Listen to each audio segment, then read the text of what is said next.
இன்னொரு கேள்வியா, இது பொதுவான கேள்வி. பெரும்பாலும் மனிதர்கள் இறந்து விட்டால் அவங்க கால் 2 கட்டைக்கால் விரலையும் சேர்த்து கட்டுவாங்க. அது 2 கட்டை விரலையும் சேர்த்து கட்டுவாங்க. இருந்ததுமே கட்டை விரல சேர்த்து கட்டுவாங்க இறந்த பிறகு. செத்து போயிட்டா. ஆமாம். அதே மாதிரி வாயை கூட சில பேருக்கு பிளக்கம் சொல்லிட்டு அது வாயை கூட ஏதாவது இலைய வச்சு மூடுவாங்க. இது மாதிரி ஏன் செய்கிறாங்க ஐயா? அதுக்கு ஏதாவது சூக்ஷ்மம் இருக்குங்களா? எல்லாத்துக்குமே ரகசியங்கதுமா. எதுவுமே ரகசியம் இல்லாத ஒரு விஷயத்தையும் இந்து மதத்தில் முட்டாள்தனமாக எதையுமே வைக்கல. எல்லா விஷயமும் அறிவுபூர்வமாக வச்சாங்க. 2 நெடுக்கு 7 குறுக்கு வச்சான். அது மேலே ஒரு தென்னை ஓலையை போட்டான். அது மேலே வைக்காவை வச்சான் தலைக்கு. இது என்ன பைத்தியமா?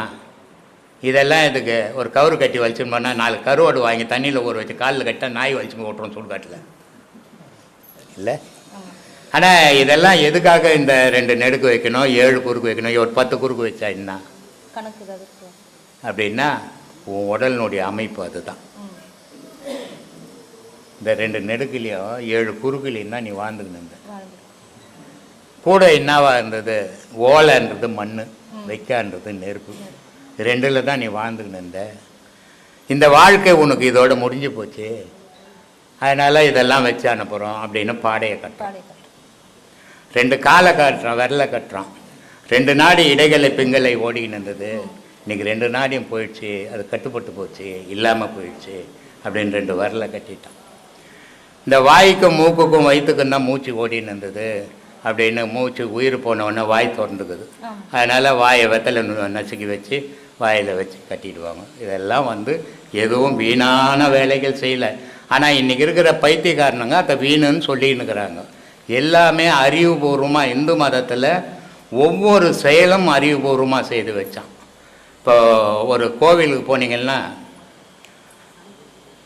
நெய் பொங்கல் கொடுப்பான், தீர்த்தம் கொடுப்பான். இவ்வளோண்டு நெய் பொங்கல் கொடுத்தான்னு அவன் பசியாக இருப்போது. ஆனால் அவன் அவ்வளோண்டு தான் கொடுப்பான். அவ்வளோண்டு தண்ணி கொடுத்தா என்ன தாகமாக தீர்ந்துரு போகுது. ஆனால் அவ்வளோண்டு தண்ணி கொடுப்பான். அது எதுக்காக கொடுத்தானே இன்னும் தெரிஞ்சிக்கல. முன்னெல்லாம் கோயிலுக்கும் வீட்டுக்கும் 1 கிலோமீட்டர் இருக்கும். அந்த 1 கிலோமீட்டர் இவன் நடந்து போகும்போது இவன் சும்மா போக மாட்டான். இப்போ கொடுக்குறமே பாடம், இந்த பாடத்தை பண்ணிக்கினே போவான். பண்ணிக்கினே போகும்போது இந்த நெஞ்செல்லாம் காஞ்சிடும்.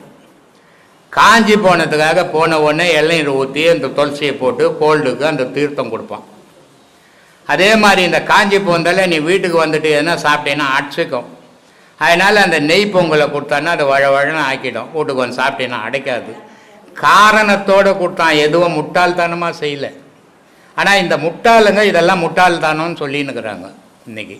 அன்றைக்கி செய்த எதுவும் எல்லாம் அறிவாளிகள் இருந்தவெல்லாம். ஒரு திருக்குறள் இன்றைக்கி உலக பொதுமுறையாக இருக்குது. 2200 வருஷத்துக்கு முன்னே எழுதின திருக்குறளை இன்றைக்கி பெரிய பெரிய படிப்புக்கு ஒரு அளவு இல்லாத போயின்னுக்குது. ஆனால் யாராலையாவது எதையாவது எழுத முடியுதா? ஒருத்தர் எழுதுனா இன்னொருத்தன் குறை சொல்கிறான், இன்னொருத்தர் எழுதுனா இன்னொருத்தன் குறை சொல்கிறான். அப்போ இன்றைக்கி இருக்கிறவன் அறிவாளியா, அன்றைக்கி இருந்தவன் அறிவாளியா? அன்னைக்கு இருந்தவெல்லாம் அறிவாளிகள். அதனால் அன்றைக்கி செய்தது எதுவுமே தவறு இல்லாமல் இருந்தது. இப்போ சில மதங்களில் போனீங்கன்னா கல்யாணம் பண்ணால் ஒரு மோதிரம் போடுவான். சில மதங்களில் போனீங்கன்னா ஒரு மணிங்கெல்லாம் செட் பண்ணி போடுவான்.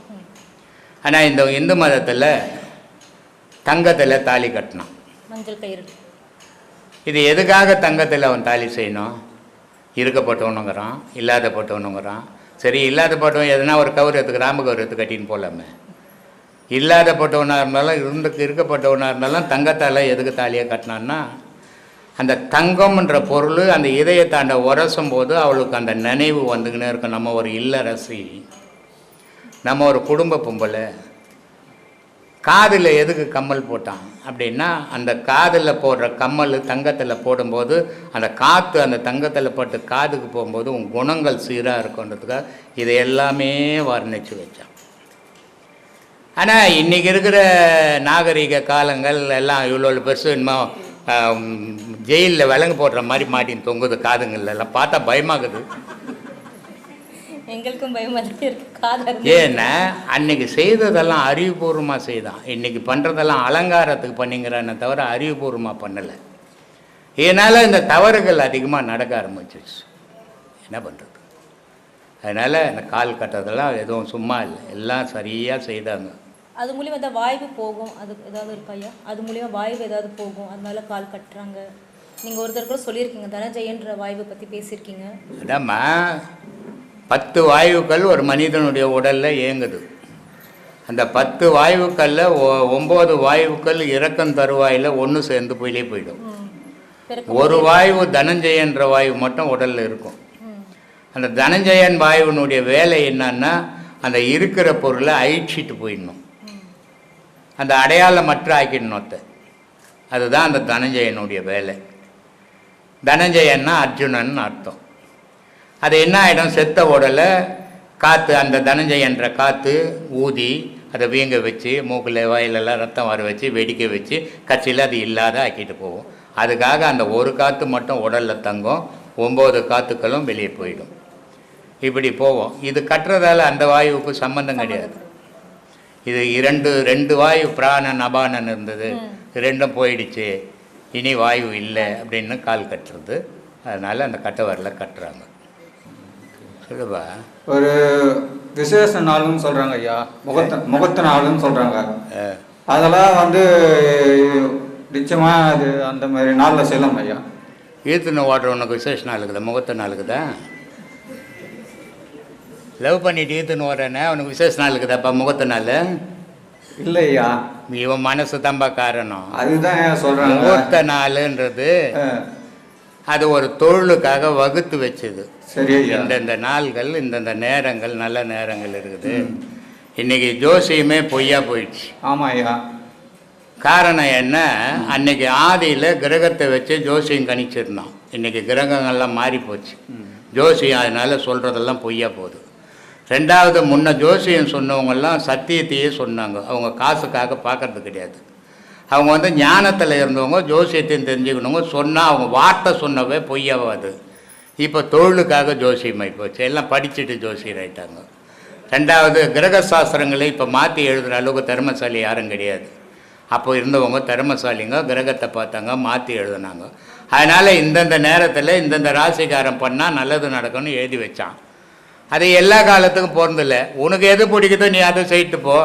நீ போய் சனிக்கிழமை தாலி கட்டு பாய் மாதிரி. ஐயா, நீங்கள் சொன்ன வந்து உண்மை எனக்கு தெரிஞ்சு போயிடுச்சுங்க ஐயா. நான் வந்து முதல் உபதேசம் வாங்கி 5 மாதம் ஆகுது.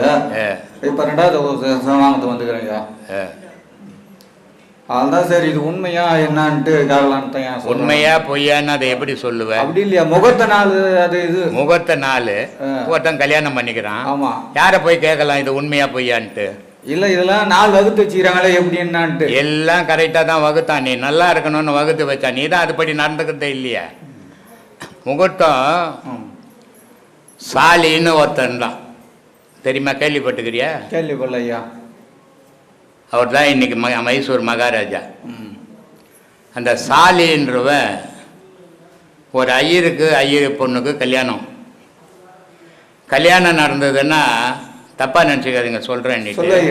சில விஷயங்கள் சொல்ல வேண்டியதாக இருக்குது. அந்த கல்யாணம் நடந்ததுன்னா சாந்தி முகூர்த்தம் எழுதுவாங்க முன்னெல்லாம். இப்போல்லாம் அதெல்லாம் எழுதுறதில்ல. ஐயருங்க சாந்தி முகூர்த்தம் எழுதுறாங்களா, ஒரு முகூர்த்தம் தான் எழுதி கொடுப்பாங்க. ஏன்னா இவன் கல்யாணத்துக்கு முன்னாடி 3 மாதம் புள்ளராசி ஆக்கி வைக்கிறான், அப்புறம் என்னத்துக்கு சாந்தி முகூர்த்தம்? அதனால் எழுதுறதில்லை.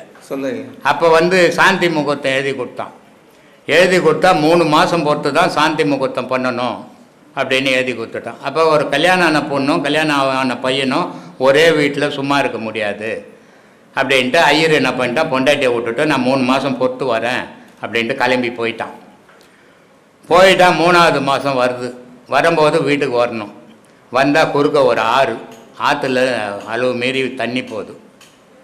நம்மளை மாதிரி ஆள் இருந்தால் ஆற்றுல நீஞ்சி போயிடலான்னு அடிச்சின்னு போயிடுவோம். அவன் ஐயர் புத்திசாலி, அதனால் அவன் ஆற்றங்கரையிலே சுற்றுறான். அது எப்படி தாண்டது, எப்படி அண்ணாண்ட போகிறதுன்ட்டு. அங்கே ஒரு கொசவன் என்ன பண்ணுறான், மண் எடுத்துனுக்கிறான், சட்டிப்பானை செய்கிறவன். அவன் இந்த ஐயரை பார்க்குறான், என்ன ஐயர் ஆற்றங்கரையிலே சுற்றுறாருன்னு போய் கேட்குறான், என்ன ஐயரை ஆற்றங்கரையிலே சுற்றுற அப்படின்னா. அப்போ சொல்கிறான், இந்த மாதிரி எனக்கு கல்யாணம் ஆச்சு, இந்த நேரத்தில் சாந்தி முகூர்த்தம் நடந்தால் பிறக்கிற குழந்தை அறிவாளியாக பிறக்கும், திறமசாலியாக பிறக்கும், வீரனாக பிறக்கும். ஆனால் அந்த நேரம் போகிறதுக்காக நான் திடீர்னு இப்போ இந்த ஆற்றுல இவ்வளோ தண்ணி போகுது, என்னால் அண்ணாண்ட கடந்து போக முடியல அப்படின்னு நம்ம சொல்கிறோம். அப்போ அந்த சட்டிபானம் செய்கிறவர் சொல்கிறாரு, இது மாதிரி நீ அண்ணாண்ட போக முடியாது, தண்ணி அதிகமாக இருக்குது, என் வீட்டில் வயசு பொண்ணு இருக்குது, நீ அதுக்கிட்ட போயிடு அப்படின்ட்டு அவர் பொண்ணுக்கிட்ட இட்டும்பா ஈர விட்டார். அந்த கொசவனுடைய பொண்ணுக்கும் அந்த ஐயருக்கும் பொண்ணு தான் சாம்பராஜா உடையார். விக்ரமார்த்தினியே கொன்னுச்சது சாலி. அப்போது அந்த நாள் வகுத்த நாள்கள்லாம் சரியாக இருந்தது.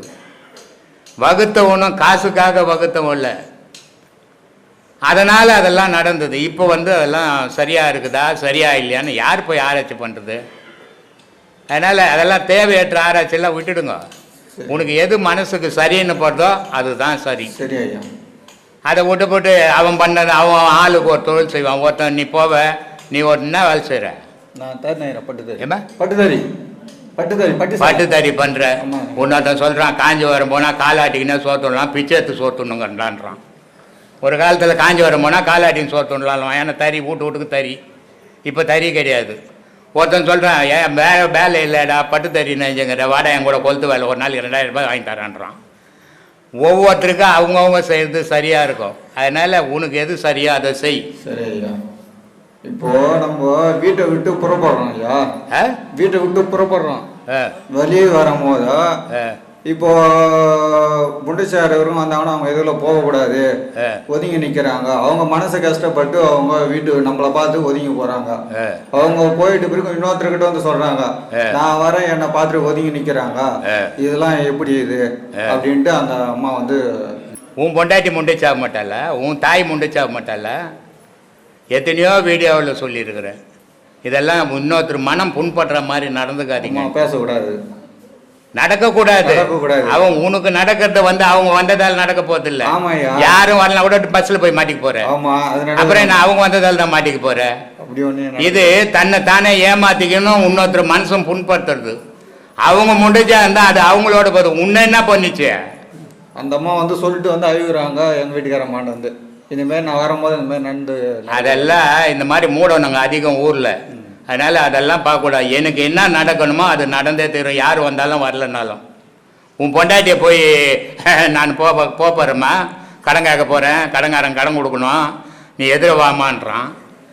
எதிர கலகலம் புருஷன் போனார்னா நல்லா ஒரு பண்டலை வாங்கிட்டு வந்து நம்மக்கிட்ட கொடுப்பாருன்னு எதிர வர பொண்டாட்டி போனால் கடங்காரன் வீட்டில் வந்து 4 அரை கொடுக்குறான். நீ தானே எதிர வந்த இன்னும் மூத்தில் மூச்சு போய் 10 பைசா கூட கிடைக்கலன்றான். என்ன சொல்கிறது இருக்கு? இதையெல்லாம் தேவையற்ற கற்பனைகளை பண்ணிக்கின்னு தெரியாதீங்க. கடவுளை நினைங்கன்றேன், அதை விட்டு போட்டு எது ஓப்பி யோசித்துக்குன்னு உட்காந்துங்கிறீங்க. அதனால் அதை விட்டுட்டு போய் வேலையை பாரு.